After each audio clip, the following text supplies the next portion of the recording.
আমাকে ক্ষমা করে দাও প্লিজ।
মেঘের বিদ্যুৎ মেঘে যেমন লুকালে না পায় অন্বেষণ,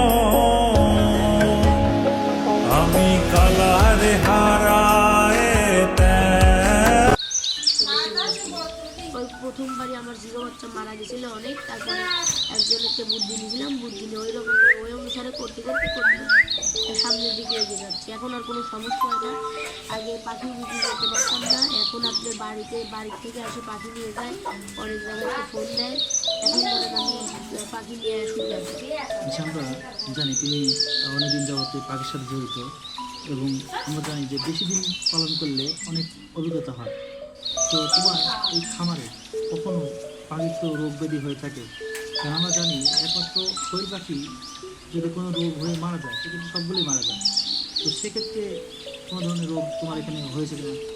আমি মূলত আমার এই পরিচর্যা ভালো থাকলে ধরেন যে এখন রোগ মূলত এখন কখন কীরকম আসে সেরকম রোগ বলতে আমি কিছু এরকম পাইলেই, এখন এই হালকা ঠান্ডা কোয়েল পাখির মূলত ঠান্ডা একটু বেশি লাগে।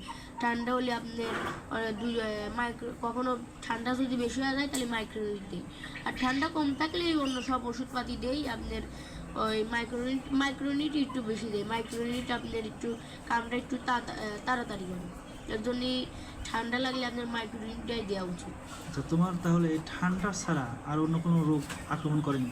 না, ঠান্ডা ছাড়া কোনো রোগই এ পর্যন্ত আমার খামারে আক্রমণ করেনি।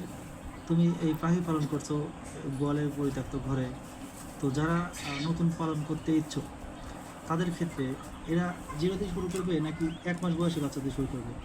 তারা মূলত রেডি পাখি দিয়ে শুরু করুক, কারণ তারা যেহেতু জিরো বাচ্চা কীরকমভাবে ব্রিডিং করতে হয় আমি লসের সম্মুখীন হয়েছি। তারা রেডি পাখি দিয়ে শুরু করুক, 35 দিনের পাখি দিয়ে শুরু করুক, তাহলে তাদের ওইটা ভালো হবে, পরবর্তী যায় জিরো বাচ্চা করবে। 30 দিনের পাখি দিয়ে শুরু করা লাভজনক। আচ্ছা, সেক্ষেত্রে পুরুষ এবং মেয়ে পাখি চেনার উপায়টা কি? পুরুষ পাখিটা কেমন হয়ে থাকে? পুরুষ পাখিটা আপনার বুকের ওই